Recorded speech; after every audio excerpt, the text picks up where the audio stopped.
Welcome back to the PFF Pro Podcast, the Draft Podcast.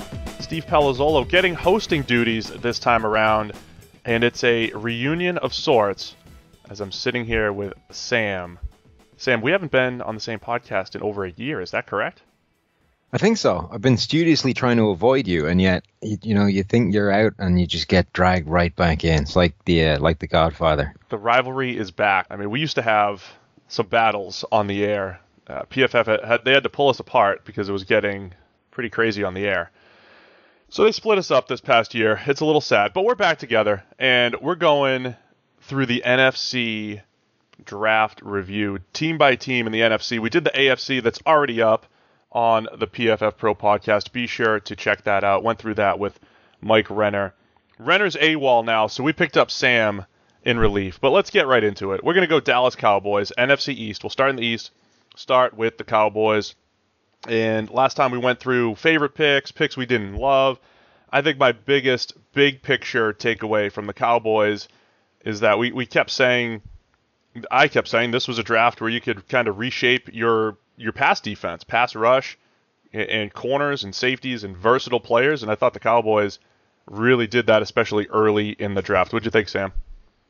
Yeah, how many defensive backs ended up getting drafted this year? It seems like everybody snared about 4 of them. This was the draft to do it. Just load up corners and safeties. Yeah, really was. I think Dallas did exactly that. They went heavy on the defense. They went heavy on the secondary, and really worked at remaking it. I think they needed to. The two biggest areas of weakness they had was, I think, the secondary and some edge rush on the defensive line, both of which they hit early.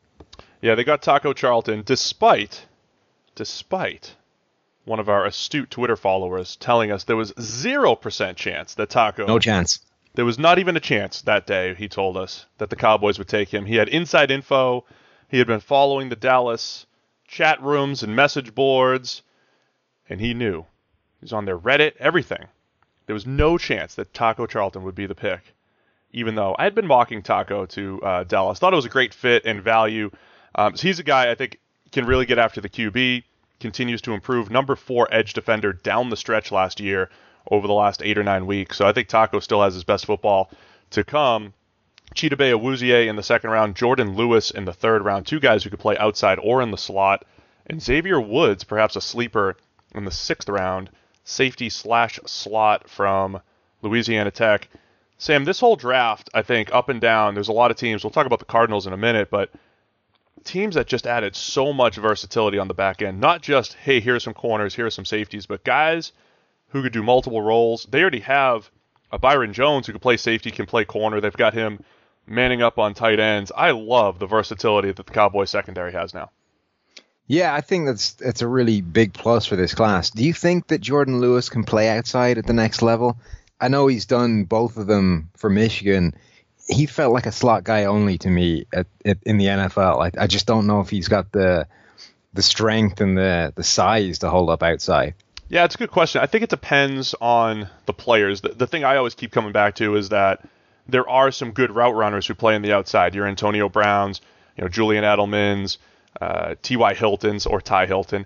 Those guys, they play on the outside still. I think that's where Jordan Lewis can do a good job. He struggled last year a little bit against Aaron Burbridge from Michigan State back in 2015, who's a bit of a bigger body, and they kind of went back and forth. So Lewis can definitely lose to some of the bigger-bodied outside guys.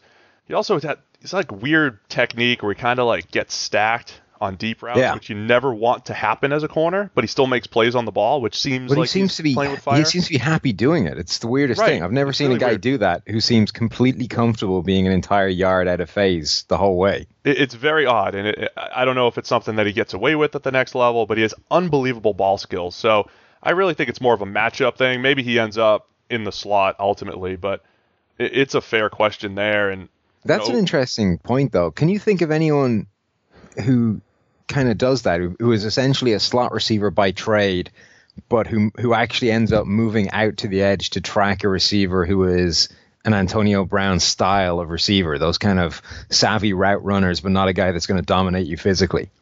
So Chris Harris, I mean, those guys, they haven't done a whole lot of tracking in Denver, but it feels like Chris Harris would be that type of guy, right? In base defense, he'll play on the outside. he'll play in the slot in nickel and dime, but he feels like the type of guy, if you wanted to move him around against certain receivers, could do it. Yeah. I just think that's the way the NFL is going, right? If the NFL is looking for all these 6'2", 6'3" corners, those guys get torched by the smaller guys that can run routes. You need guys like Jordan Lewis and Chris Harris that can cover. Yeah, I guess that makes sense. You're probably not going to have anyone who's only the nickel guy becoming that guy. It's going to be a guy who if he's that good, you're comfortable playing him outside in base downs anyway, and then he becomes the guy in nickel that takes the slot. So I guess, yeah, that makes sense. Chris Harris is probably a half decent comp for him. That's going to be, I guess, if he wants to be that guy that plays the outside as well, that's where he has to. That's got to be his aiming point. Yeah, Lewis is a really feisty man corner. He can get overpowered by bigger guys. He doesn't have great straight line speed, so this is going to be a great test of athleticism, size versus production, because his production has been off the charts the last couple of years. So overall, really like the draft from Dallas. Have to mention Ryan Switzer in the 4th round. He'll look a lot like Cole Beasley, but man, he is so quick off the line of scrimmage. If they give him a shot, I think he'll catch a lot of passes from Dak, add a little bit to the punt return game. There's not a lot that I didn't like about this draft. 7th round, Joey Ivy from Florida. Just an okay pick. Noah Brown might have a chance to put it all together. Wide receiver out of Ohio State who didn't get a lot of opportunities. So overall, really like the class from Dallas. Yeah, when you're looking for picks you didn't like in the 6th and 7th round, you probably did fine. Yeah, that's the thing. I don't want to force it here and say, well, Marquez White was a bad pick. It's like, all right, it was one of 4 7th round picks for wasted, Dallas. Ruined yourself. The draft's done. Forget it. Pack it up. Could have so many better players at that point. Let's go to the New York Giants. I'm really interested to hear your take on this one. 1st round pick, Evan Ingram, tight end / wide receiver from Ole Miss. And by all accounts, and by our scouting and everything, he's closer to a Marcus Colston than he is a true tight end. He's only 6'3", about 235, has very good receiving skills. And you talk about the fit with the Giants. The Giants run a lot of 11 personnel. That's 3 wide receivers, 1 tight end, 1 running back. They have 3 stud receivers already. Odell Beckham. They bring in Brandon Marshall. They have Sterling Shepard to man the slot. Evan Ingram's not really your traditional tight end. He's more of a true wide receiver. I don't know that he's going to be adding mismatches to the Giants' personnel package. What do you think about Ingram's fit with the Giants, knowing what our scouts and our evaluators know about him? Well, this was one of the picks that I hated the most in the entire draft, and it's only because I called the Giants taking David Njoku before the draft, and he was still sitting there on the board, and they went at that position. They went at that position, and they took Ingram instead. So I was so almost right in nailing their pick 2 years in a row, which would have made me look smart. But sadly, they chose someone else, so that's the reason I hate that pick. Just because they made me look bad. Just because they made me hate bad, or just because they made me look bad. That is the only reason. But actually, I don't hate the fit. And even over a guy like Njoku, I don't hate the fit because for exactly the reasons you've said, actually, because I think he is essentially a big slot receiver, and it's a different style of slot weapon to having a traditional tight end. Even if he's a move tight end, a guy that you're going to line up in line and expect to work the middle of the field that way. Ingram, I think they'll line up in the slot and they'll target him over the middle. And I think he has the ability to work vertically in a way kind of traditional tight end doesn't. This is a guy that ran a 4.4 40. So we're not even like hybrid territory. We're talking true wide receiver numbers here. He's just a big one, a 6'3" guy.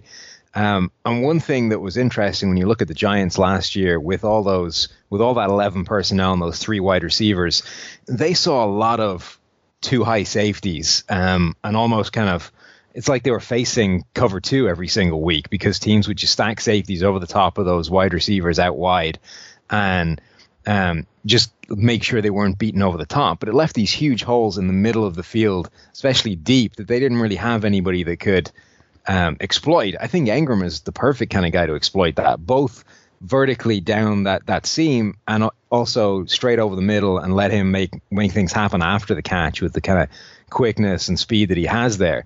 So I think it was a bit of a reach, but I actually, the more I think about it, really like the fit.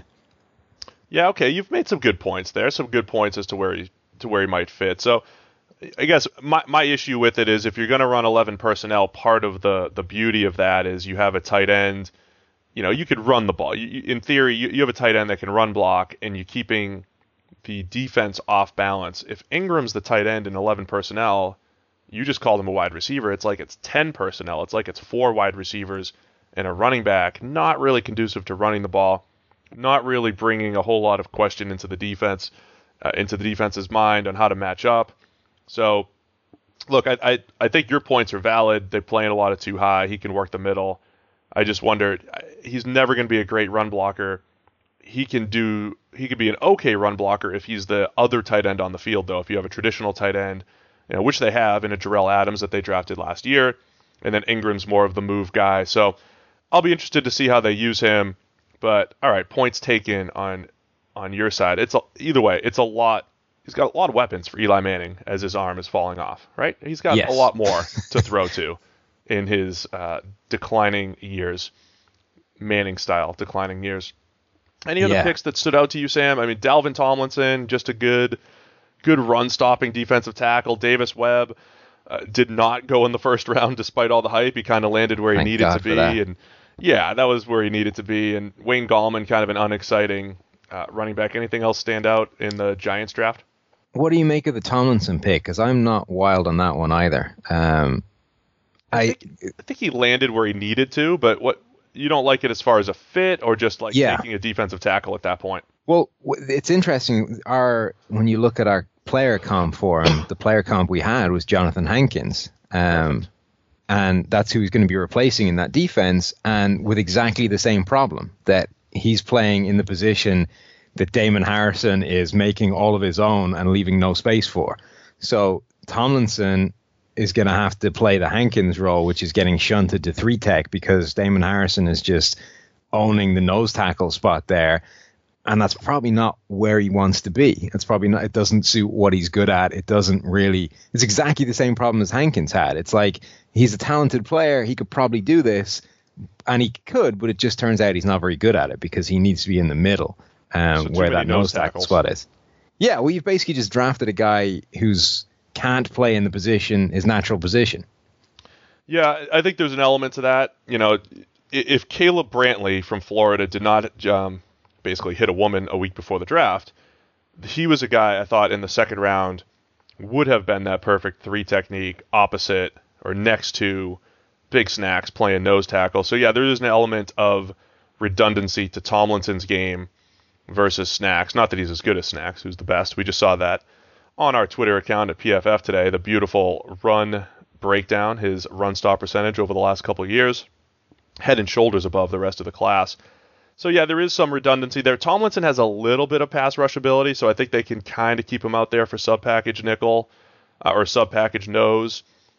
But you're right. I think, you probably don't get maximum value out of Tomlinson, especially at 55 overall there.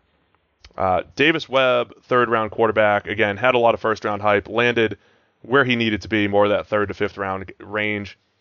We talked about him a little bit on the QB podcast, which is also being housed here on the Pro podcast this week. Be sure to check that out.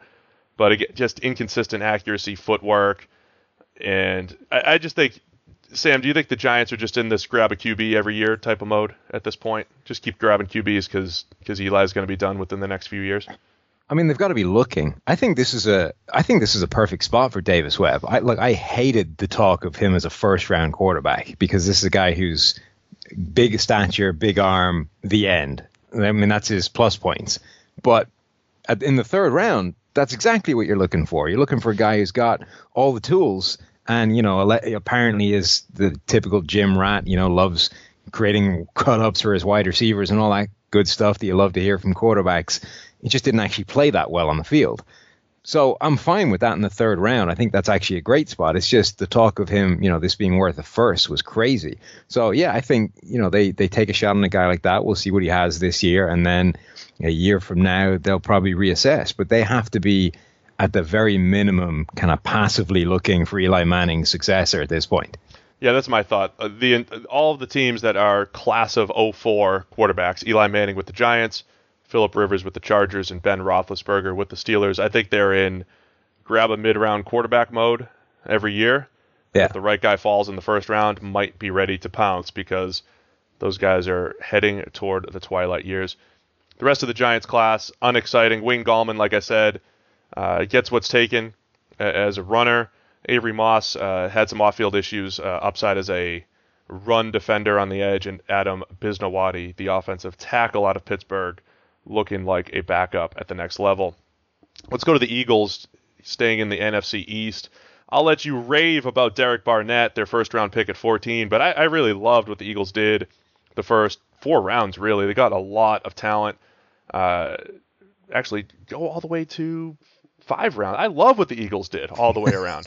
So start with Barnett. I'll let you rave about him. You kept watching him quite closely during the entire draft process, and I feel like you might have been putting Barnett closer to the Myles Garrett pedestal than even some others at PFF. Yeah, I love certainly their first 2 picks. I'm a huge fan of. I think Sidney Jones may have been the most talented corner in this entire draft class, but the guy injured himself, tearing his Achilles. Was it in his pro day or a workout? And people were talking about him as, a mid-round guy, a lost cause. Whereas even if he misses this entire rookie season, which is possible, or he's not the same guy in this entire rookie season, if you get the next 3 years out of him and then re-sign him to another deal and he's as good as you thought he was, it's still a steal, and especially in the second round. Absolutely.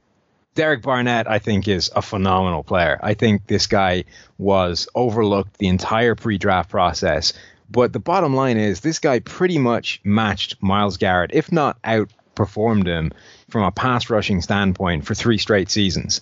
In the SEC, did more of his damage against the SEC than Myles Garrett did. There were less kind of cupcakes on his schedule where he tore a guy a new one and racked up a huge amount of his pressure in that way. And when you put on the tape, this guy has ridiculous bend and dip around the edge that you just don't see from very many pass rushers. And like his ability to just hit the ground like horizontally and scoot his way around offensive tackles is completely unmatched in this draft class. And basically the only negative against him is that his workout numbers weren't phenomenal. But frankly, when you're putting up that much pressure, I don't care. And both workouts, his agent did step up and say, now whether this is just agent speak or not, or just making excuses for the player, sick at the combine, and then injured at pro day. And again, if it's just making excuses, that's one thing. If there's some validity to it, then again, it's a steal. We had him at number 3 on our final draft board because what we've seen in our 3 years of PFF, guys that dominate at the college level on the defensive line, I mean crush the PFF system, they've generally translated to the NFL. If you pair it with athleticism, all the better, so that's why we feel good about Myles Garrett. Barnett has enough athleticism, I think, but certainly has that 3 years of production, just knows how to beat blocks. Knowing how to beat blockers translates to the NFL, believe it or not. The other thing is he's athletic in the right ways. He doesn't have a great 40 time, but he has a ridiculously good 3-cone time, I'm pretty sure. And, doesn't have a great vertical leap, but I would imagine he can, when they do that drill at the combine where they basically run around a big hoop, at speed, I would imagine his time on that is phenomenal because that's what he does well. The other thing is, if that agent talk, the sickness and the injury thing, if that is just bullshit, you need to get yourself that agent because that guy is out in front of this, heading off the PR nightmare. He's not letting you swing in the wind with a crappy workout time. He is laying groundwork for red flags there. That's the guy you want in your corner. You might need him to protect you the way you get into your Twitter beefs, to kind of smooth things over. That might be... I do need an agent. I need to look up Derek Barnett's agent. That's my guy. You need a better PR guy to help your image. I agree with you on the Sidney Jones thing.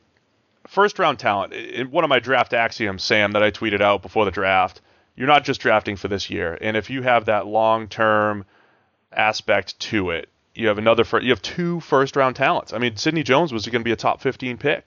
And I think I kept saying the other cornerbacks, Marlon Humphrey, Adoree Jackson, those guys were drafted in the spot that should have been Sidney Jones if he did not get hurt. And there's a lot of teams out there that don't even play these guys year one. Like if you look at the Minnesota Vikings last year, the Arizona Cardinals, those guys basically didn't play any of their rookies last year. So even if Sidney Jones misses his entire year, the worst case scenario is you're in that kind of situation. You're in exactly the same situation as those guys who voluntarily didn't play their top rookies. Very true. So I like that pick. They doubled up at corner with Rasul Douglas, cornerback out of West Virginia. A little bit different, 6'2", with press coverage ability. Played a lot of off coverage at West Virginia, but if you saw him at the Senior Bowl, he was playing press. He was trying to figure out just how much he could get away with from a contact standpoint. Certainly he has the frame and the body to play press, and good ball skills. Love that value at that point in the draft. And then I have to talk about Mac Hollins in the fourth. That guy just has a second gear at wide receiver that most guys don't have. And there were so many plays on tape where he's just on top of the quarterback and then by him. And I know he only ran in the low 4.5s at the combine, but he pulled up, was hurt. I don't care what his 40 time says. He's the guy that has that build-up speed, that shows up on the field. 20 out of 81 catches went for touchdowns, averaged over 20 yards per catch at North Carolina. Love the value in the fourth. He's a special teams ace, Sam. He's an ace. And he's going to provide a lot of value, I think. Has a chance to become a deep threat for Carson Wentz. Donnell Pumphrey, the little running back at 160-something pounds, but he plays bigger than that. He's going to look like Sproles, but probably not as built, as stout as Sproles. But man, they just had a lot of good, productive talent. Shelton Gibson, another deep threat wide receiver out of West Virginia, and one other guy I want to highlight, Nathan Gary, 5th-round safety out of Nebraska. I kept saying in the right scheme, a scheme that plays a lot of cover 2, cover 4, too high type of looks. He's a very, very good safety. Number 2 coverage grade in both 2014 and 2016 coming out of Nebraska. Had some tackling issues his first couple of years that we graded. Tied those up a little bit last year. I think that was really good value in the 5th. Hey, the Eagles added a lot of talent in this draft. Yeah, the Eagles are one of my favorite drafts of the league this season. I think they did an excellent job. I've done a lot of radio this week, and I kept deferring to 2 other teams. The Cowboys is one of my favorites. The 49ers is one of my favorites. I think I forgot about the Eagles to highlight them. But there's another NFC team we're going to get to that was one of my favorites. I'm curious to see if it was one of yours too. I can't wait. I can't wait to see how we matched. That's a tease right there. It's a professional tease. Check out the rest of the podcast. Don't go anywhere. We have something special coming up. Okay, Washington Redskins finishing up the NFC East.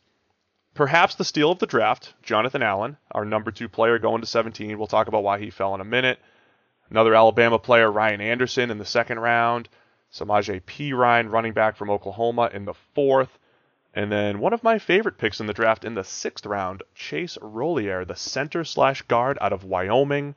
I think he has starting potential at the next level. And when you get a starter on the offensive line in the 6th round, in the Tom Brady pick, 199 overall, that is a great value. What'd you think of the Washington draft? How'd the Redskins do?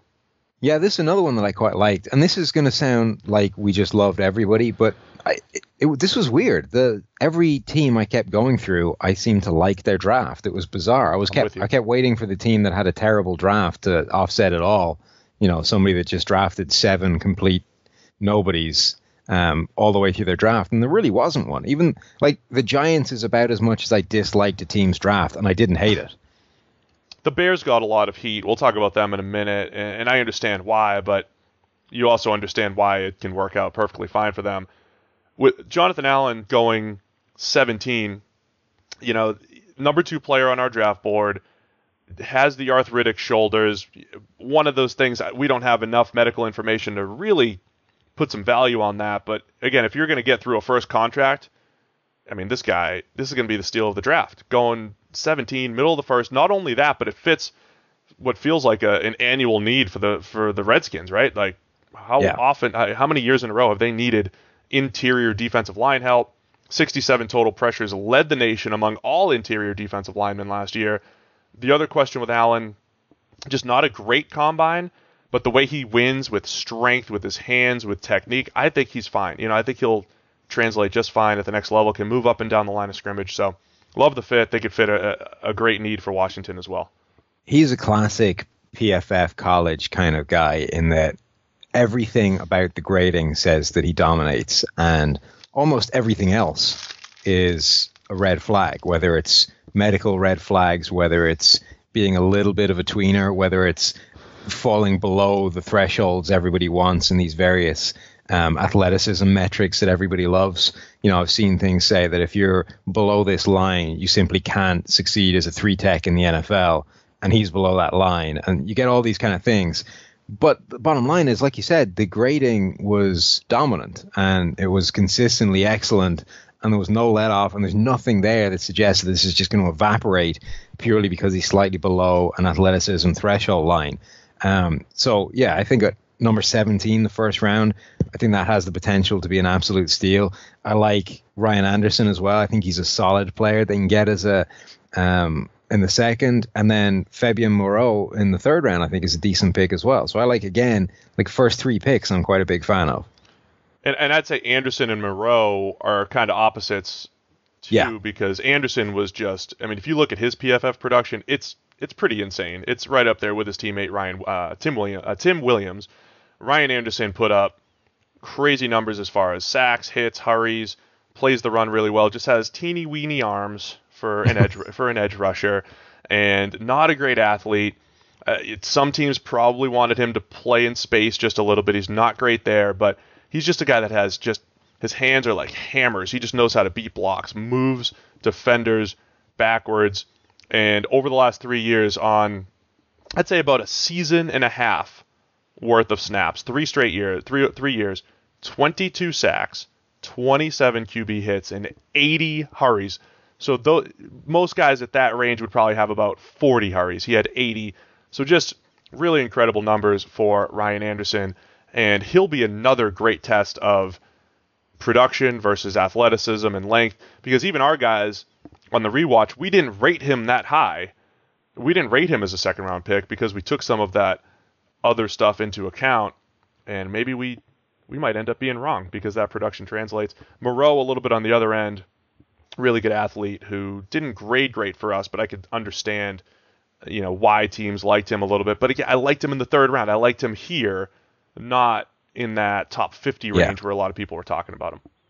I think that your perspective for what teeny weeny arms is at 6'10" is probably a little bit warped. No, I'm going by NFL measurables here, not just really.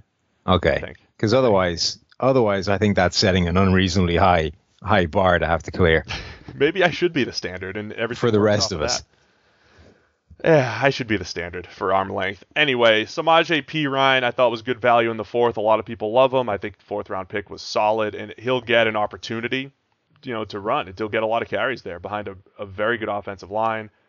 I think Jeremy Sprinkle's a tight end that can compete for some playing time, uses his body pretty well in the pass game. I mentioned Chase Rollier as a guy, our number 2 graded guard in 2015 and number 9 graded center in 2016. He can make all the blocks. I really think he's going to end up starting. And then Robert Davis, just a really good athlete at wide receiver in the 6th. So, some pretty good top to bottom drafting by Washington as well. There's absolutely a path to starting and center there for Washington. They haven't had anybody man that position for a while now, and it's been a real issue for them. Yeah, Rollier is a guy, that position versatility helps a lot. So I think there's an opportunity at center, as you said, perhaps even left guard. So again, anytime you can get a potential starting offensive lineman, especially in this draft, in the 6th round, I love it. So another good draft. Thumbs up all around. And now we go to the Chicago Bears in the NFC North. Going straight down my NFL draft recap for all 32 teams from ProFootballFocus.com. We have the Bears, only 5 picks, and Mitchell Trubisky, of course, is the one who is, this entire class will hinge upon his development. But Sam, were they negotiating against themselves? This is the big question. Did they move from 3 to 2 against themselves? They gave up so much. They gave up a lot of picks just to go get their guy that was probably still going to be there at 3. Yeah, I think they probably were. But the thing is, they can't have known that. When it comes out afterwards and it turns out there's nobody else on the phone or there's no one else serious enough about it to make it happen, it sounds crazy. But half of the mock drafts before the draft had Trubisky going number 2 to San Francisco for a start.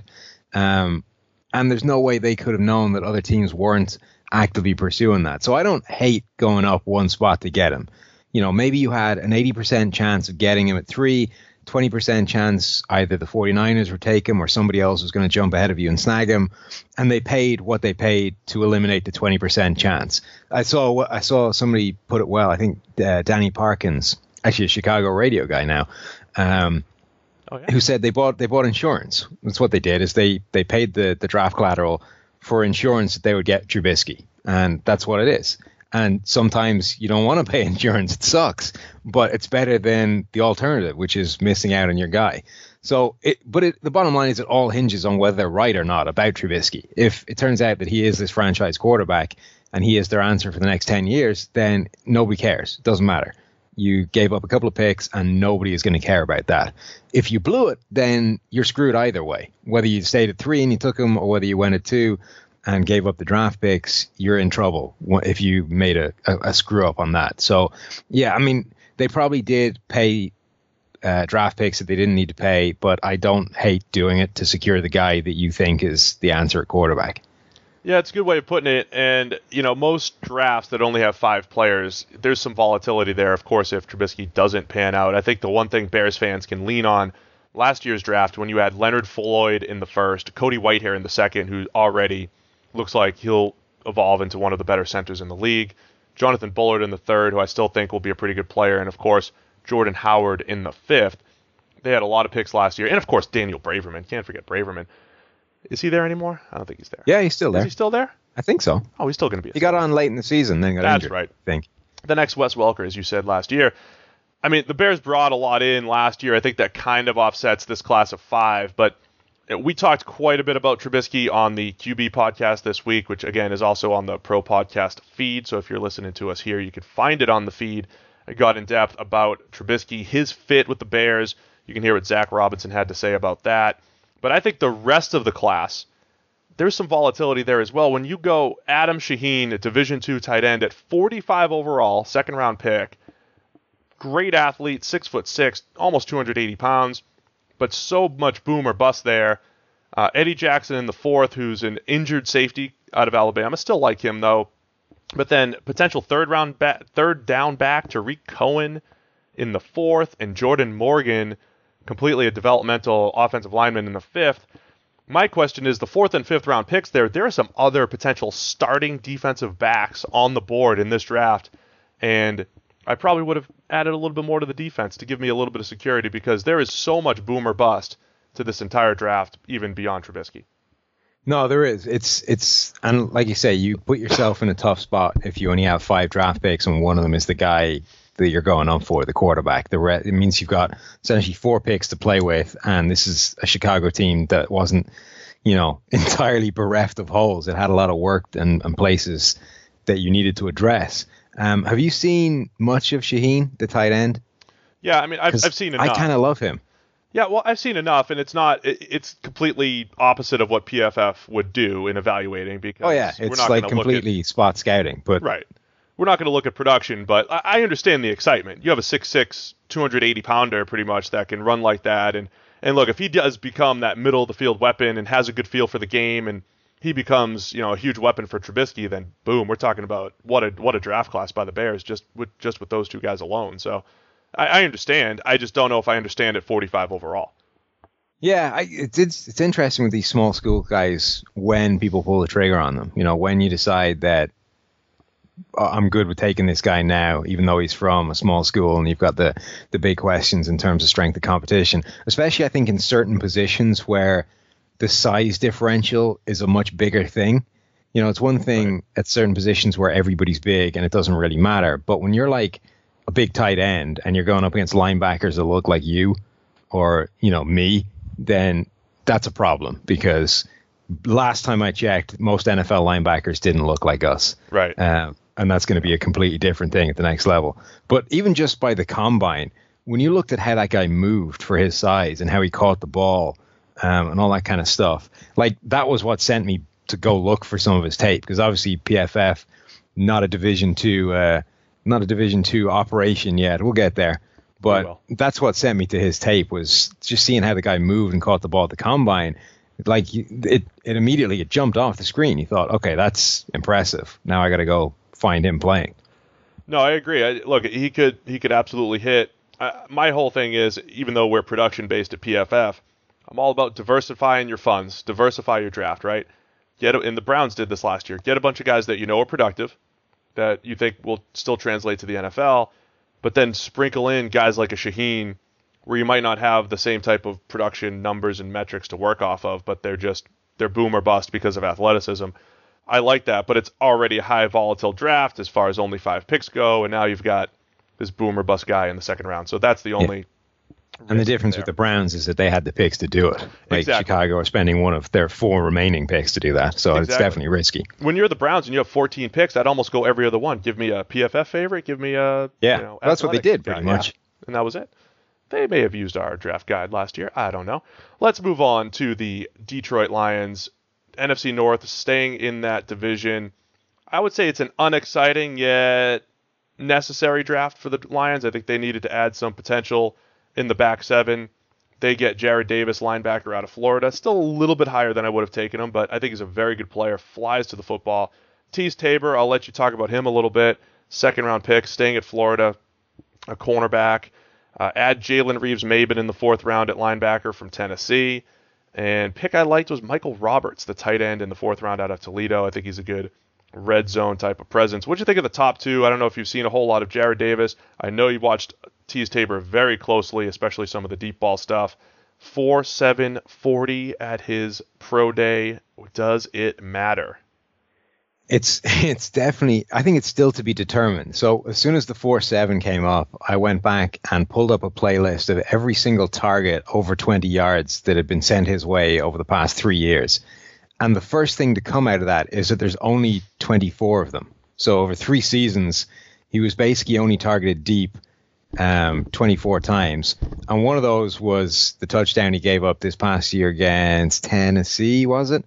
Where he just fell over on the double slant. Move. Yeah, on the double move at the line of scrimmage. So we're not really getting anything out of that one. But it was really interesting looking through that sequence because there really weren't that many plays where you got to see a true test of a guy getting a run at him and seeing if 4.7 was really a problem. It happened a couple of times, and a guy did blow past him on a couple of occasions. But on almost every other occasion, he was really good at redirecting him with a hand. The same thing you see Richard Sherman do, which is there are guys out there that have 0.3 of a second on Richard Sherman over a 40-yard dash, but nobody is getting a clean run past him because he's going to get hands on you. And Tabor was really good at doing that. There were very few occasions where he allowed a guy to get a run on him without getting some kind of hands on him, which is a big thing.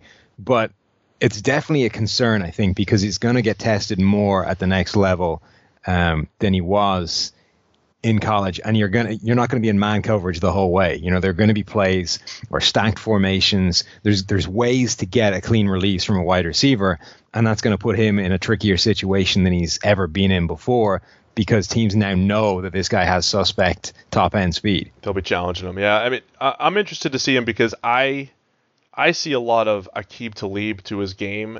Talib will make some incredible breaks on the ball. I mean, how many times has he picked off Alex Smith the last couple of years where he just takes that 5-yard curl that Smith loves to throw, maybe once or twice, and it's playing in my head, but he knows when to jump routes. Tabor has some of that to him, but at the same time, he'll get burned by the occasional double move, and that's what happened against Tennessee. But on 143 targets over the last 3 years, he got his hands on 32 passes.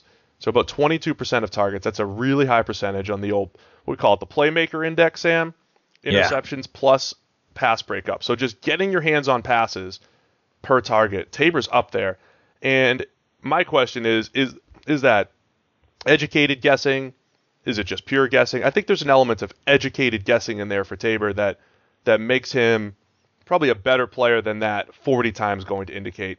His agent, way behind the 8 ball compared to Derek Barnett. Not the guy you want. Because he came back days later and he's like, yeah, I think there might have been a little hamstring problem. And it's like, you got to get in front of that. When your guy's running a 4.6, come on now. After 2 days of everybody going, hang on, there's a corner out here running a 4.7. Then you go, yeah, actually, he was sick. He can run faster than that.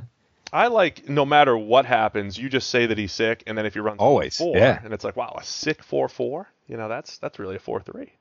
Yeah, one of the notes I have on him, actually, when you were saying that the educated guessing thing, I think he's really good when he sees something that he recognizes. You know, when he reads it correctly and knows exactly what he's seeing, he is phenomenal. Maybe the best corner in this class on those plays.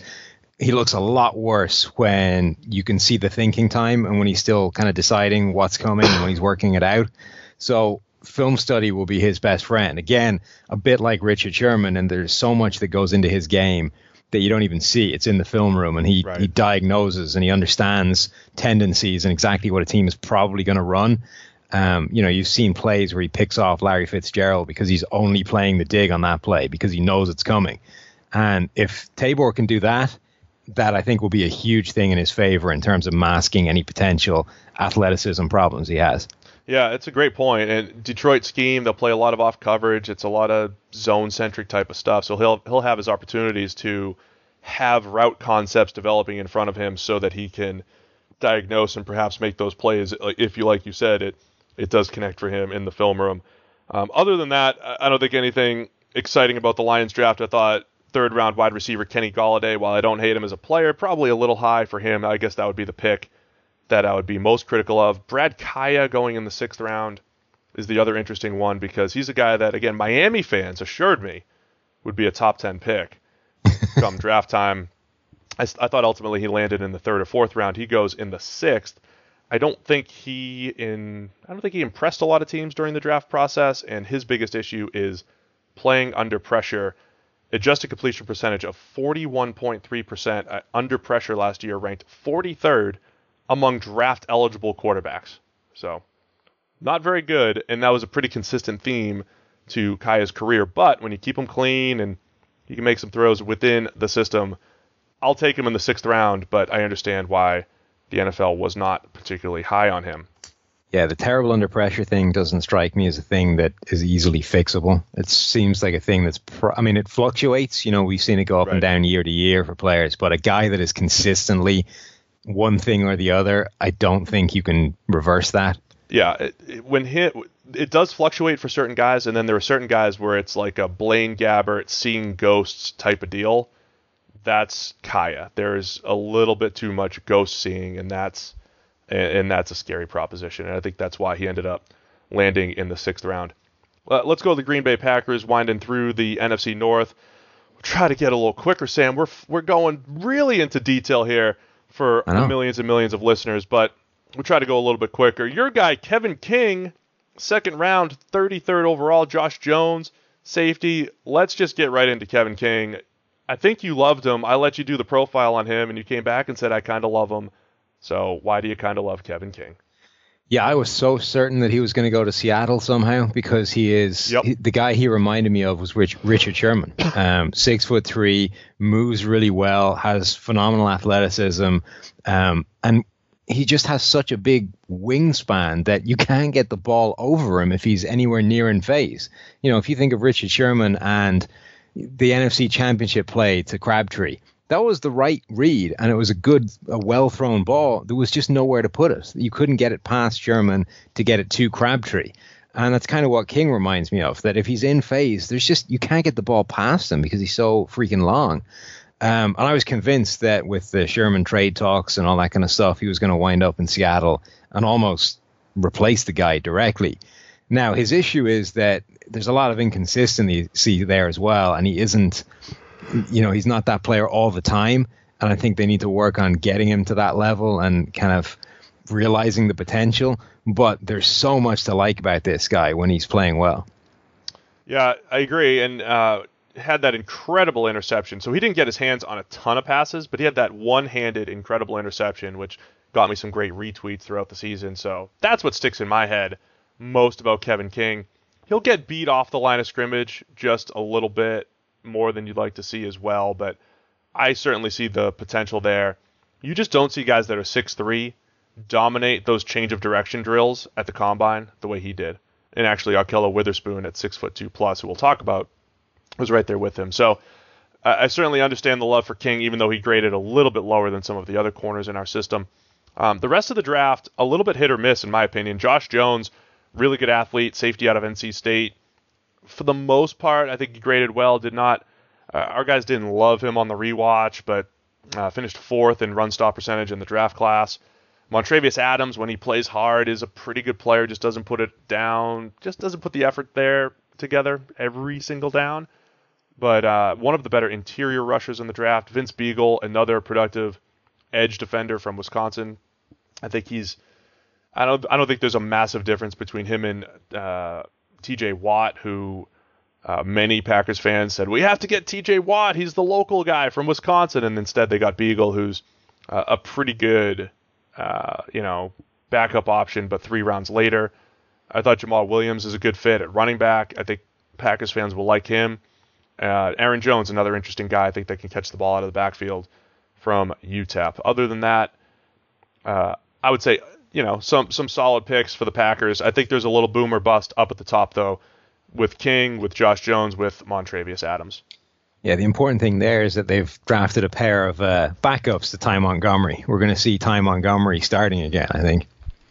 And that's what everybody wants. More importantly, what I want. 88 at the running back. No, Jamal Williams will steal some carries from him. He'll spell him. We've got to keep Ty healthy. Let's go to the Minnesota Vikings, rounding out the NFC North. Did not have a first-round pick, or their first-round pick was Sam Bradford, depending on how you want to look at it. They waited and got Dalvin Cook, so they did get a first-round talent, so that kind of offsets things a little bit. Pat Elflein, third-round center/guard, who I think was getting some first-round hype, struggled in his transition to center last year and then got a little bit better. I think it was decent value in the 3rd round. Other notable picks, they added, we know that they needed offensive line help.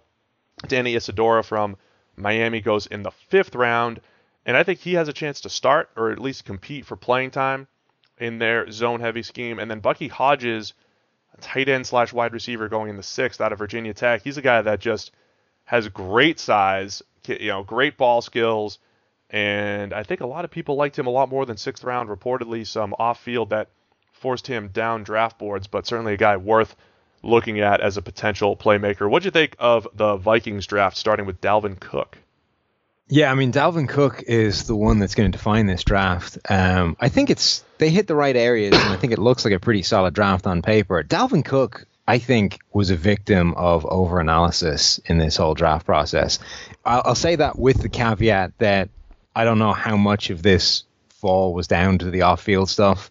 And if that's the majority of it for people, then that's fair enough. I think there was a chunk, and just to get into it for a second, I think the overriding factor was, look, if you're going to draft Dalvin, don't be the Miami Dolphins, because he's from Miami and you just don't want him hanging out in Miami. But if you're the Minnesota Vikings, you're the Green Bay Packers, or if you're the team in England, you're okay drafting Dalvin. So maybe it works out even better being in Minnesota.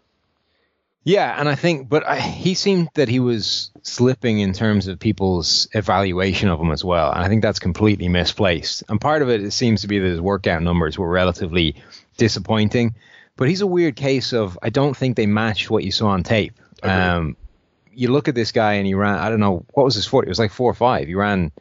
He ran like slower than Fournette at 4.49, many pounds less. 4.4. Yeah, it was really high 4.4s or low 4.5s. I don't think you see that on tape. You see plenty of plays where he just glides past people and leaves them for dust. So I have no problem with his speed, no problem with his athleticism, no problem with his ability to play running back. I think this guy is a phenomenal ball carrier, and I think he can do a little bit in the pass game as well in a way Adrian Peterson couldn't. He's a guy that can catch the ball out of the backfield, and maybe you're not going to get a whole lot of use out of him from a pass protection standpoint, but he can be a factor as a dump-off option that they haven't really had.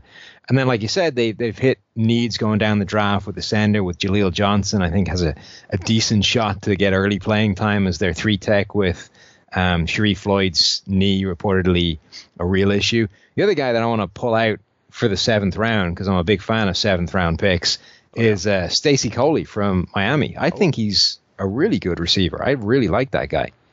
Yeah, I think he could be a potential slot option, and every year it seems like there's always like 30 or 40 receivers that get a close look, and he got lost in that mix a little bit, but I could definitely see his value.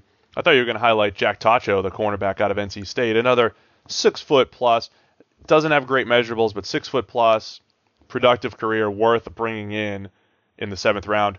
just to close the book on Dalvin a little bit, thing I like about him the most, the speed shows up on tape. I'm with you 100% there. I don't care what he ran. His speed shows up on tape. He's a breakaway guy. And then last year he did not have great run blocking, and he still maximized what he had. You know, he led the nation in forced missed tackles. So I've seen him have success in different ways. In 2015, something like 55% of his yards came on 15-plus yard runs, on breakaway runs. So it looked like he was this big boom or bust type of back. And then last year he didn't have those creases, so it was a situation where we might give him a positive grade for just finding 3 yards because he had nowhere to go. And he did a nice job with that too because the run blocking wasn't great and he maximized it. So again, I love Dalvin Cook. I think he's a great, potentially great running back. I think he was our top graded running back in the class, or top ranked, right up there with Christian McCaffrey. So I like him. I think he'll be okay. I think he could do more damage behind a subpar offensive line, I think, compared to some of the other running backs. And that's the thing. Like, if he didn't have great blocking, and he still put up like almost 1,700 yards, 7 yards a carry in 2015, 2016, he was still productive. This is a guy that's had a huge amount of production. All right, the yards per carry dropped off, but only to 6.1. The guy still was over 1,700 yards, despite not having great blocking. Now, he's not going to have great blocking in Minnesota either, and he's one of the few guys I think that's genuinely capable of still making it look good. Yeah, I'm with you there. So I think Dalvin's a good pick for the Vikings. Let's go to the NFC South. The defending NFC champion Atlanta Falcons kicking things off. Takkarist McKinley, first rounder. They traded up a few spots to get him. Really wanted him, obviously. Did not have a second round pick. Third round, they go back to the LSU linebacker. Well, Duke Riley. You can't say anything. You can't say anything about this. I'm not. Nothing. Great pick. It's a great pick. He didn't grade well for us. He's athletic. That's a perfect fit for the Atlanta Falcons, just like Deion Jones was last year. Beyond that, your guy, Damontae Kazee, San Diego State cornerback in the 5th round. Another interesting pick. How do you sum up the Falcons? Only 6 selections for the NFC champs.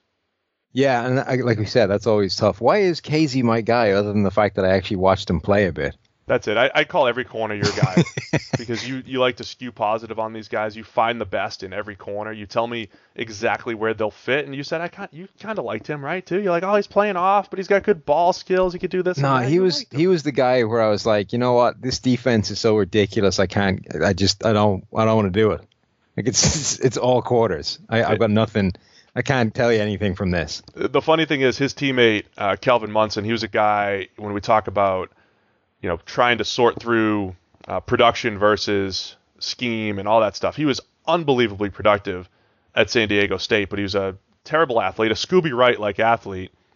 And when you watch them play, he just had the ability. They just shot him into gaps left and right. Like, they just set him up to succeed. So our production grade was great for him, but when you went back to evaluate, it was tough to find a perfect slot for him at linebacker. But my point is the scheme was a little crazy. Kazee, though, looked really good at the Senior Bowl, jumped a bunch of routes. Yeah. Worthwhile pick in the 5th. I think he'll compete for slot snaps in Atlanta. And I actually like the fit in that scheme as well. I think what he does well plays to that scheme quite well. He comes up well on tackles when he shoots up on stuff, after dropping deep in those kind of deep cover 3 things. He breaks down, wraps. He's a good form tackler. He's not the kind of guy that's going to allow a huge amount of yards after the tackle or after contact.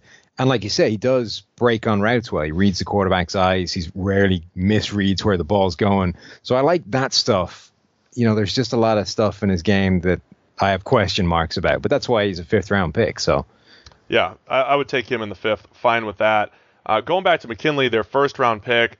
I understand the love. I would probably like him better in the 40 to 50 range as far as overall goes. Not a great change of direction guy. Actually, Sam, we used to always talk about Trey Waynes and his 3-cone being higher than his 40. McKinley is one of the edge rushers where that's the case. He's an edge, and his change of direction is worse than his 40. And it shows on tape. He's got great burst. He can challenge offensive tackles right off the snap. Doesn't always turn the corner well, so he wins with power, wins with he's got a few moves to his arsenal, but he's not that pure, like bend the edge type of guy, which I think is fine. He could have some production, but not your classic 1st round edge rusher when it comes to he's the anti-Barnett. The anti-Barnett, yes. So I think he'll be okay. He's okay opposite Vic Beasley, who's more burst and bend and all that fun stuff. And again, Duke Riley, a guy that we didn't love from a system standpoint, grading system, but the Falcons have found a way to make athletic linebackers look good. Sean Harlow, 4th-round pick, number 7 run blocker among the nation's offensive tackles. Unfortunately, his pass block grade ranked 203rd, so we'll see how that difference works out at the next level. Probably going to play some guard. They probably don't pass much in the NFL, right? No, he'll be fine. But he'll play some guard, I think, in their zone-heavy scheme. Let's go to the Panthers, and yes, we'll let's go give to you the about Panthers. 10 minutes to. Oh, this is the draft that you love. This is no, it, right? It's not. Okay, this is. We're in the right division, though. Oh, okay, I know what you're talking about because I've mentioned them too. Okay, Carolina Panthers. I'll give you about 10 minutes on Christian McCaffrey, Curtis Samuel, another wide receiver / running back hybrid. Taylor Mouton, the guard / tackle out of Western Michigan, might have a chance to step right in at right tackle. Corn Elder, 5th-round pick. When you talk about fits at corner, he is a zone corner in a zone-heavy scheme in Carolina that I think is just great value in the 5th round. So Panthers had an interesting one. They're going with the running back / wide receiver playmakers in Christian McCaffrey and Curtis Samuel to kick things off. Yeah, they are. Look, so I was saying all the way through this process, and not even this process, like last year, maybe even longer than that, the only concern I had with Christian McCaffrey is if he goes somewhere that isn't prepared to get creative and use him to the fullest of his potential, right, he'll be good, but you're just kind of wasting him. You know what I mean? Like, if you just send him out there as a traditional tailback, running from the I formation, running your standard inside zone plays, he'll be successful and he'll be a good running back, but it's just a total waste. But he winds up in Carolina, a team that is proven over the past several years they're prepared to get really creative with what they're doing on offense and play to player strengths, do exactly what puts them in the best situation to succeed. And they get a guy like McCaffrey, who I think is essentially the perfect offensive weapon for today's NFL. And by that, I mean that I think he could play legitimate wide receiver every bit as well as he can play running back. And I think he could do both of them to like a top, 10, 15 level in the NFL. So suddenly you have a guy who you can't match up with pre-snap, or at least pre-huddle from a personnel standpoint, because you've no idea what they're going to do with him. Do you send out a linebacker to cover him and suddenly end up with a linebacker split out at cornerback trying to cover McCaffrey? Or do you send out a safety or a cornerback because he can do that, and suddenly you're overmatched in the run game because there's a tight end who just comes and destroys that guy? So whatever you do, you're wrong. I don't want to invoke Aaron Hernandez because, that went south in a pretty major way. But if you think back to what the Patriots were doing with him, it's the same kind of idea. They had him lined up as a tight end, and if you ever put out a defensive back to cover him because he was essentially just a receiver, they moved him into the backfield and ran the ball with him. And that's what the Panthers can do with McCaffrey, but instead of tight end running back, it's wide receiver running back.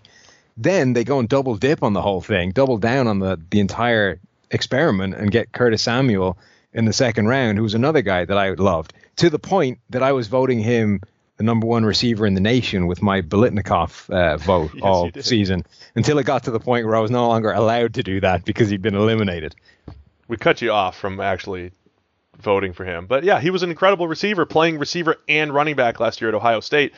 So is this Cam Newton's in the backfield, flanked by Christian McCaffrey.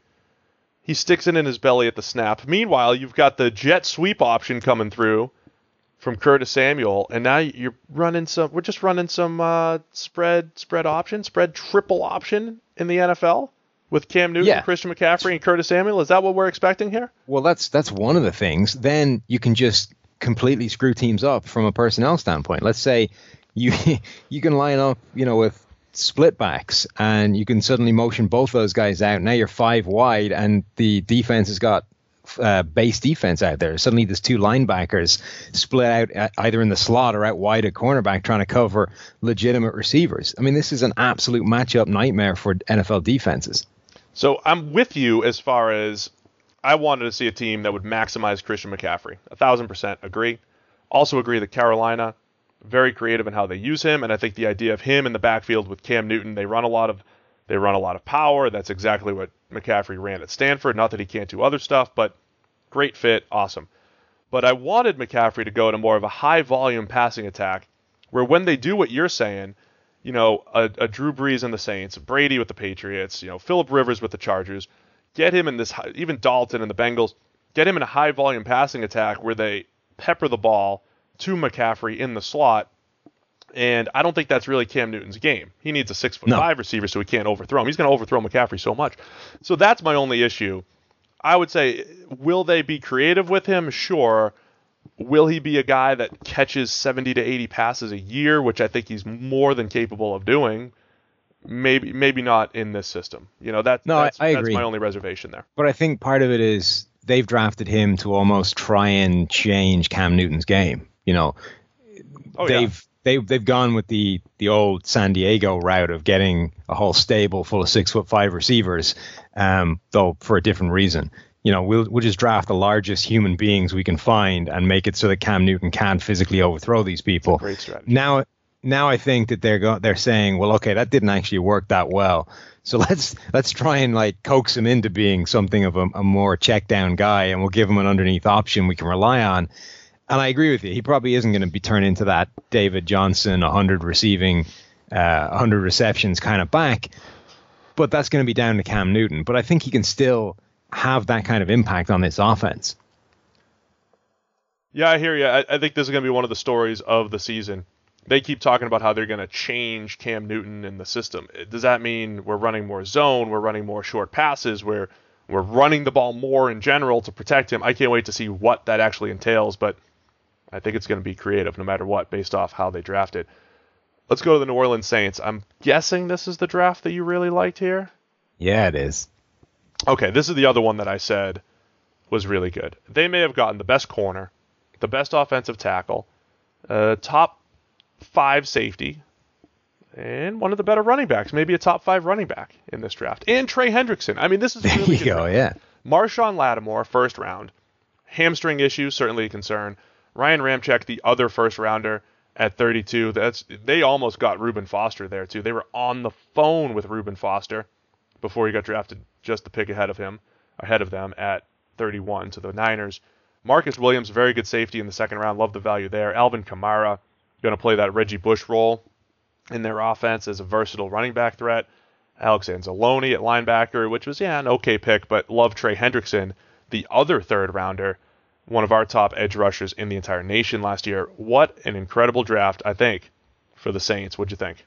Yeah, and I even kind of love the Anzalone pick because I think, we talked about the kind of high-risk guys and the variance.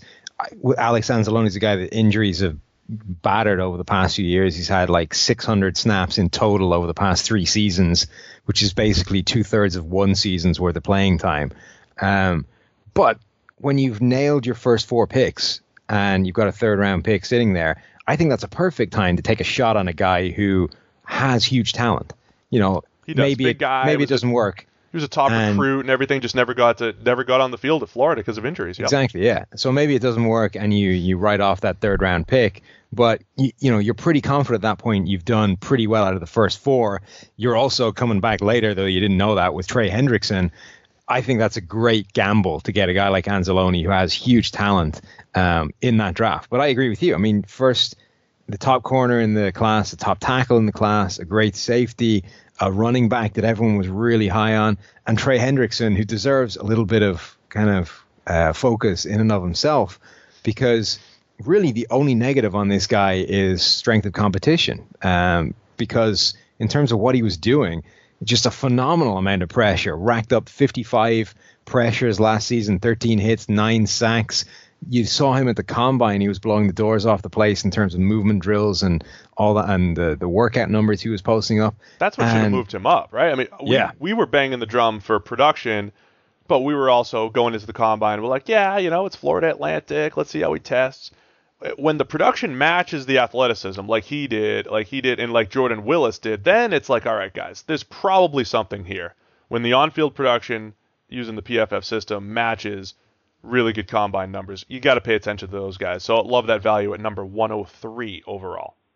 Yeah, and this is a guy that put up, comparable pass rushing to Myles Garrett last year. Now, okay, Garrett did it in the SEC and Henderson didn't, but like you say, that when you start to get a series of these things that are ticking boxes, okay, the production's there, now suddenly the athleticism's there, we're running out of reasons not to take this guy. Yeah, I completely agree. So third overall pass rush grade last year for Trey Hendrickson at 91.7. Going back to Lattimore for a second, I don't know if you were as high on him as we were, but production-wise, he was fine as far as targeted routes. And then you just watch him snap for snap when he's going up against wide receivers. He just doesn't get beat very often. And he could play press, he could play off, he moves really well. And I just think he has, some of those corners, Revis had this, and he's not Revis, but Revis had this unbelievable ability to just always be in good position on the deep ball. Just knew how to get on top of receivers, the opposite of Jordan Lewis, but knew how to get on top of the receiver and be in great position.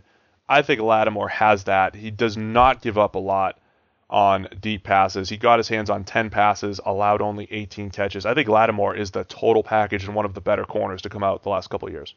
I think that's probably the thing about him is that there just aren't negatives, like other than the hamstring things. But in terms of on the field, it's difficult to find anything to have a problem with. Like, he's good at everything. And there's no real obvious area of weakness, which you can point to for almost any other cornerback prospect that you've seen over the past few years. Now, a lot of them are things that the guy can work on, or it hasn't been a problem, but at least there's something there. Whereas with Lattimore, you're watching his tape and you can't actually find an awful lot to have a problem with, which I think is it's his defining characteristic. When guys were talking about him as a top sort of 3, top 5 pick, and I'm out there and I'm looking for Darrelle Revis, I guess, on tape, and I'm not quite seeing that. But, when you start looking for negatives, I'm not seeing any of those either. And I think that's probably the single biggest thing in his favor. Yep, 6 feet tall, moves really well, really can do it all. Didn't miss a tackle last year. That is the total package. He could do it all. I hope he stays healthy. Ryan Ramczyk at 32, I think he immediately competes with Zach Strief for snaps at right tackle. He had injury concerns himself, but when on the field, he moves really well. He makes all the blocks necessary in the run game, backside cutoffs. He'll destroy people on double teams, gets to the second level, can block on the move, and a pretty smooth pass protector as well. Marcus Williams at safety, the other interesting guy. I think he could play single high free safety. And Sam, how many times these last 2 draft classes was that where I was going, Sam, find me a safety that could play single high. Just find a good free safety. And there just weren't many in the last couple classes. This class seems to have a lot more. Williams is one of those guys. He's probably a little bit better in a 2-high look, but can play deep. He's not a big hitter, but he's a sure tackler, and he got his hands on a ton of passes as well. So, and you mentioned Alvin Kamara. There's just a lot to like about this entire class for the Saints. Yeah, that I think that's my favorite draft class of the whole league. Yeah, tough to argue. There's a lot of value there. Only risk there is the injuries. Lattimore, Ramczyk, Marcus Williams is coming off injury as well. So there is some risk there. Let's go to the Tampa Bay Bucks, rounding out the NFC South. O.J. Howard in the first round. Speaking of big targets for guys who like to throw high, that's a good fit for Jameis Winston to go with the big guys on the outside. Chris Godwin in the third round, another weapon. And then Jeremy McNichols, Boise State running back in the fifth. I mean, they're adding some offensive weapons. And, of course, Justin Evans, the safety, in the second. I love the way this Bucs offense is coming together. Other than the offensive line, the fact that they have Mike Evans on the outside, you have Deshaun Jackson now on the outside, Chris Godwin has a chance to get some pretty good playing time. Another big body guy that can make plays in tight coverage, and then O.J. Howard work in the middle of the field. Jameis Winston has some serious weapons now after a couple of years, of inconsistent guys that he's thrown. He does. Other than the offensive line is quite a significant caveat, though. It is. It is. O.J. Howard's interesting because he was one of those guys that there were a few, the typical NFL insiders before the draft who were saying, names that the NFL appears to be higher than the general draft community. And O.J. Howard was a guy whose name kept coming up. And it was, this guy could be going top 10, top 5. He just seemed to keep going up. And yet, number 19, that's where he ends up. That was the right range. Like 15 to 25 was a pretty good range for Howard, I thought. Exactly. And it's just weird that, that was a guy that the insiders appeared to be being told one thing, but everyone else had him about where he should have ended up. I think it's a great fit for him. I think Howard's biggest thing going for him is that he's a really good blocker already. Yep. So I think that makes him an NFL ready prospect. He's talented as a receiver, but he's not, blow your mind impact kind of weapon at tight end. So I think it's just a good, solid, all-round tight end, which is still a valuable thing in today's offenses. Yeah, he's got a big frame, really good hands, gets on linebackers and safeties pretty quickly, pretty good blocker, number 1 graded run blocker in our play-by-play grading last year. Only other question for me in this class, another LSU linebacker, Kendall Beckwith. So he's not as athletic as the other guys. We don't touch the LSU linebackers He's anymore. not as athletic as the other guys. What about Big Stevie? Oh, my God. Tui Aklavotu. Is that right? Tui Kalavatu. Tui Kalavatu. Yeah. Oh, yeah, I got some letters out of order there, but I think it's you almost had it. Nobody's gonna for a man that couldn't pronounce Clive, you're making leaps and bounds. Look, I've grown a lot since that point. The listeners don't need to hear about that, but Stevie, our guy Mike Renner said he's a Damon Harrison. He'll be a top 5 nose tackle. That was his hot take on Stevie, who is he is outstanding against the run. I mean, he's about 40 years old, but he is outstanding against and the only other flaw with that take is that there probably are about 6 nose tackles in the NFL these days. So top 5 nose tackle isn't what it once was. Yeah, maybe it's not the hottest take from Mike, but that's why he's on vacation right now. We gave him the boot, but he needed the recovery. He can. If you can get a guy that's going to see significant snaps, and I would say 300 to 400 snaps, pretty significant. You get that guy in the 7th round. That's great value. I think he's going to step right in, play some nose, stop the run. There is a lot of value in that. It might not be 1st or 2nd round worthy, but there's still a lot of value. So, again, overall, like what the Bucs did, they didn't attack the defense a ton in this draft, and I think that's something they circle back and grab next year. And then the offensive line, the other question. But love how they're putting some good playmakers next to Jameis Winston. Going to the NFC West, and I think still have a whole division to do. We got to fire through these now. All right, let's go quick. We were going really slow, but one of the most fascinating teams is the Arizona Cardinals. Yeah, what I know. Doing, now you got, the most you got 6 defense. seconds to sum them up. All right, the most versatile defense in the NFL, done. Now with Hassan Reddick, Budda Baker. Budda Baker's comp was Tyrann Mathieu. Now they're on the same team. Hassan Reddick, linebacker / edge. They have Dion Buchanan. They've got versatile playmakers all over the place.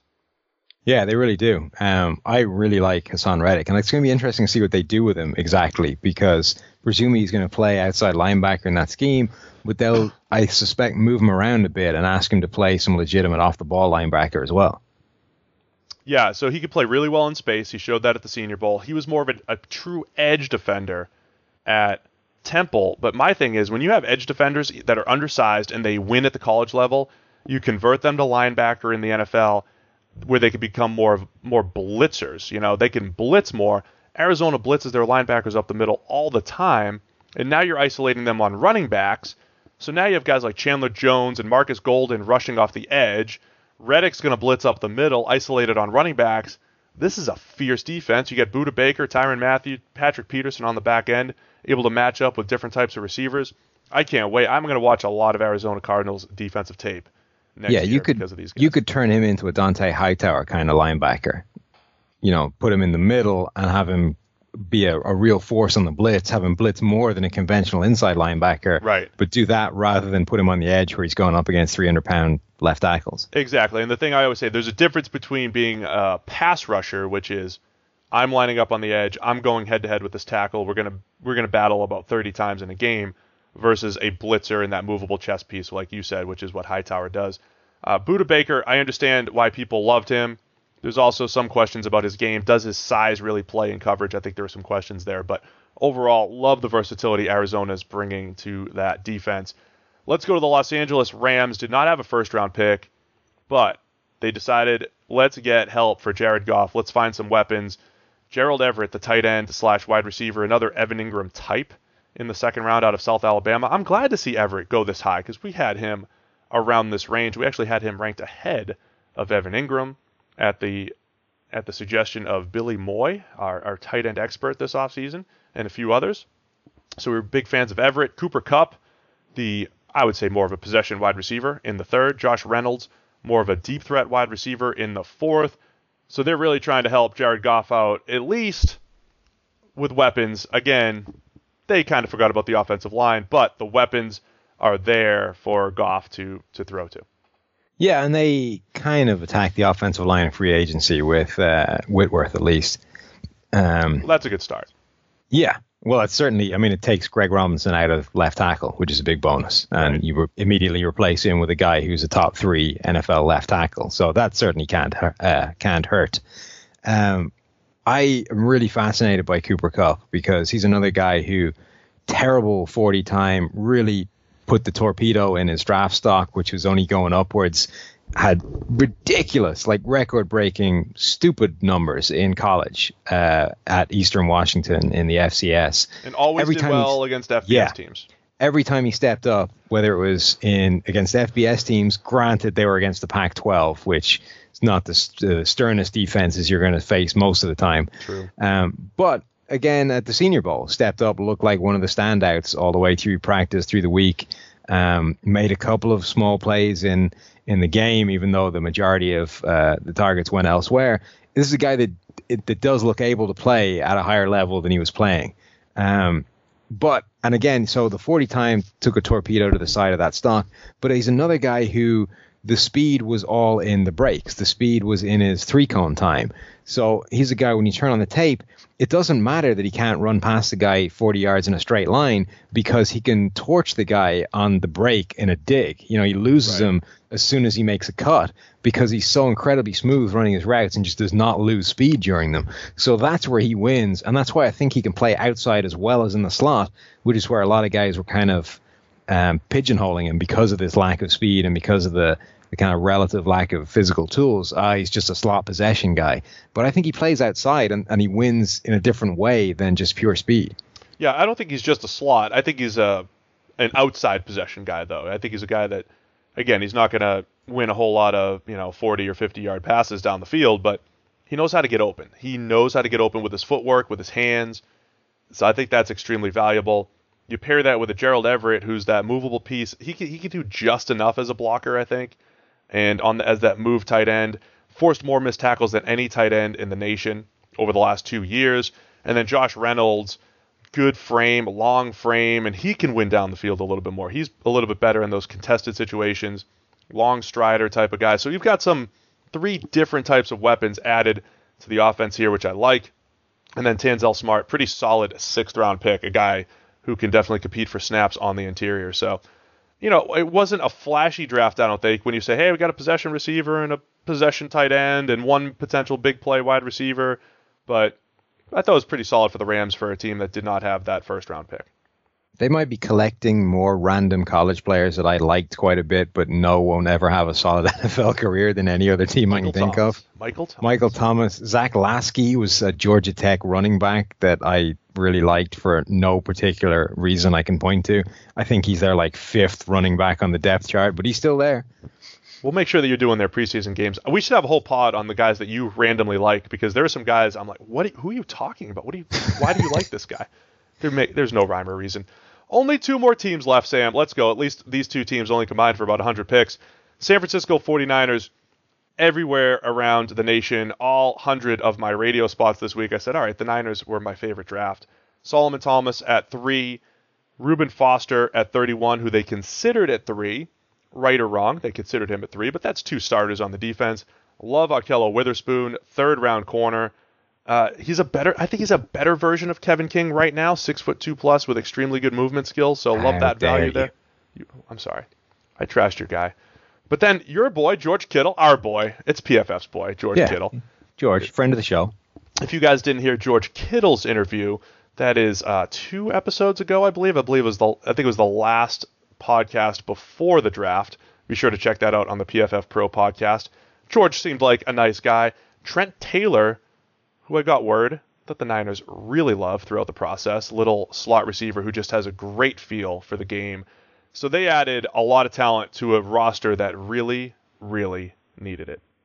Yeah, they really did. Yeah, I mean, John Lynch is getting all kinds of kudos for being, for proving everybody wrong and looking like a phenomenal GM right out of the gate. And they certainly did a good job, but a lot of that kind of fell into their lap. When you look at how it happened, the Chicago thing, desperately trading up. I mean, they were basically prepared to move out of 2 and sacrifice Solomon Thomas for the draft picks was kind of how that war room sounded like it was going down. I think that's the right move too. Yeah, no, I don't disagree with it, but it's not like, it's not this giant shrewd calculation of exactly what was going on and they nailed, they won the chess match or the poker game. They were prepared to give away the guy that they wanted to move down one spot and pick up some extra draft picks. And then they would have taken Foster at 3, and suddenly that's a very different looking draft. And I don't know if he's getting quite as much kudos for that if it turns out exactly that way. But it fell as it fell. They've got Solomon Thomas, Reuben Foster, 1 and 1, 3 and 31. Those are 2 phenomenal players. I love both those guys. I think Thomas, I did a lot of Stanford games over the past few years, and he just is such a pain in the ass for an offense to deal with. He is going to be in your backfield constantly. He's going to be wrecking pretty much every type of play you want to run, regardless of where you put him. He's just going to be a complete nightmare for an offense to deal with. And then Reuben Foster is one of those rare, complete, relatively flawless linebackers, which they can pair next to Navarro Bowman if he actually gets back anywhere near where he ever used to be. Suddenly that's Navarro Bowman and Patrick Willis again. Yeah, Patrick Willis is a good comparison for Reuben Foster, a true 3-down linebacker who can do it all.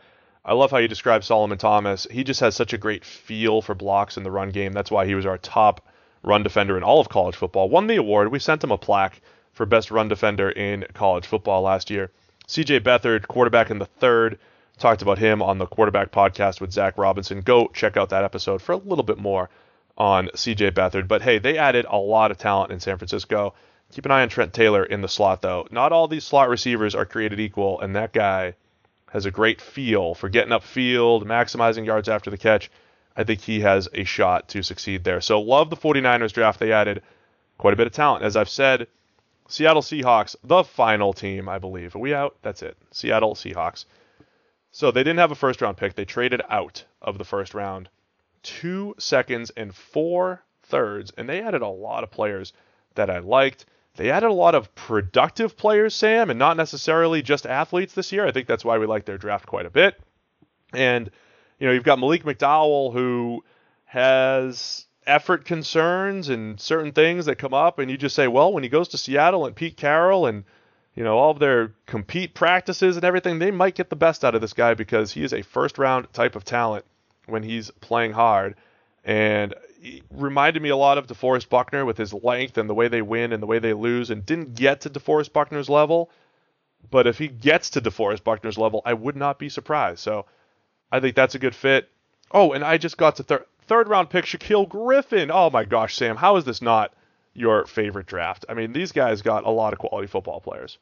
Because it's only one pick. I'm not going to go too overboard. I do love Shaquille Griffin. That's really your boy. It really is. No, that's my boy. This entire draft. If you leave McCaffrey aside, because I was on that earlier, and I'm all about being on it first, Shaquille Griffin I loved. The other thing, though, that I kind of liked, so they did address, the offensive line, which was a real issue for them last year. And then I saw somewhere today that, they might move Ethan, is it Pocic? Posick. How can it be there's no way that can be an S in the middle there. Posick. Don't worry. It's not, I don't know. Pocic? I've said Pocic before. I know that's not Pocic. I mean, must be how it's written. I think it's Posick.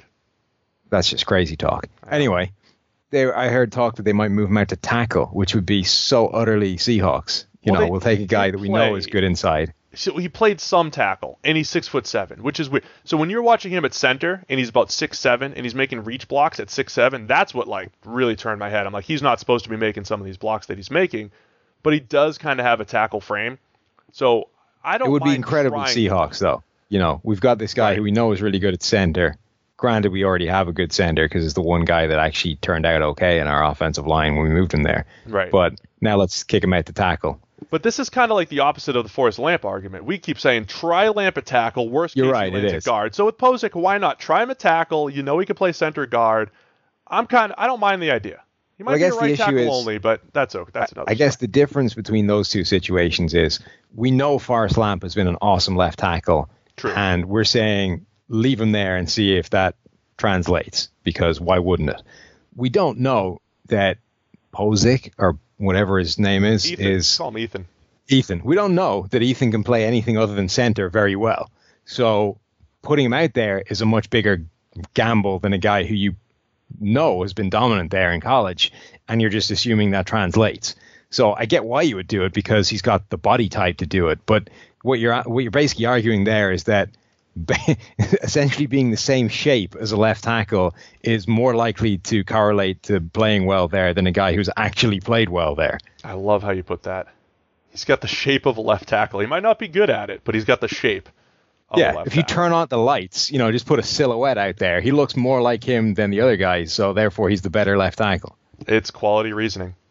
So either way, the argument. I think he's a quality player that can play all three positions, at least to some level of competence. You mentioned Shaquille Griffin. He was one of those guys that matched athleticism and production and landed about the spot that we really liked him in that third round range. I like that. Delano Hill, the safety out of Michigan, I think we liked him more than most as well. We see him as a guy that can cover tight ends, play in the box, be that next Cam Chancellor type of player. And I was a big fan of Nazir Jones, who is a very good run defender, long, old school 3-4 defensive end type of look. And he's flashed some pass rush potential throughout his career at UNC, and I think there's still more in there. So again, I liked him in the third round. And the other guy to really highlight, Tedrick Thompson. We mentioned that Solomon Thomas won our Run Defender Award of the year. Tedrick Thompson was our Coverage Player of the year because he had 7 interceptions, 7 pass breakups, led the nation's safeties with a 92.3 coverage grade, and he did that while playing deep safety, playing in the slot. They think he could play some outside corner. I mean, they want to use Thompson all over the place, see what they got, and he's just a very good football player. So I think they added some great players, even though they're not all the best sparky type of athletes like they've gotten in the past. A lot of good football players. And that's an interesting trend in this draft for them. The last few drafts, they've been like spark or bust. And they've changed it up a bit this year. I'm not going to go deep into my Shaquille Griffin spiel because we've been talking for about 3 days here, and I'm guessing we're reaching the end of people's tolerance. But if you go to my Twitter, you will find a lot of Shaquille Griffin gifs. And I liked him in isolation, but I love him in that Seattle defense. I think he's a perfect fit for that scheme. And that is one of my favorite picks of the entire draft, as well as players. I do highly suggest people go find Sam's Twitter feed at PFF_Sam. Check out Shaquille Griffin, then unfollow Sam because I'm less than 1,000 followers behind him again, and I need to catch him. So unfollow Sam. Follow me at PFF_Steve. Let me overtake Sam because we've been battling for about 5 years now, right? Twitter followers? Well, yeah, you say it's been battling. Really, it's been me kicking your ass for almost all of that. Well, it was a year ago at this time, I took the lead during draft week because that's kind of my thing. And I took the lead, and all of a sudden, I saw you just jumped up randomly. I think you bought a bunch of fake followers, and you've been in the lead ever since. I just went to China, and every time you get near me, I'm adding 5,000 fake Chinese followers. We need to beat the system. That's my plan. We need to figure out a way to beat Sam. But that'll do it for the NFC draft recap. Thanks for pinch hitting. We just did an hour and a half. First time podcasting together in over a year. I'm glad. I think we did okay. We picked it up all right. Yeah, we went a little bit verbose. We went a little bit Ben Stockwell on things, but we got it done. It's okay. The people need their draft recaps, and I think you can go a little bit long if you need to. If you guys like the podcast, please be sure to give us the old 5-star review. You guys have been doing a great job with that. The podcast is breaking all sorts of records, and we owe it all to our listeners. Thank you so much. If you're enjoying it, please tell your friends, spread the word, put the 5-star review in there, and please stay with us all offseason. We've got some great stuff planned because it's the offseason. We still want to talk football. You still want to hear about football, so we will. And if you're more interested in more about your team's draft, the PFF Draft Pass is still available. So check it out, profootballfocus.com/draftpass17. Type in the promo code PFFSteve. You'll get $5 off. So grab your draft pass. You get a full breakdown of your team's draft. But that'll do it for us. That was the NFC. The AFC recap is also on the PFF Pro podcast. And if your team drafted a quarterback, be sure to check out the quarterback podcast with myself and Zach Robinson. So thanks, guys, for listening, and we'll chat next time.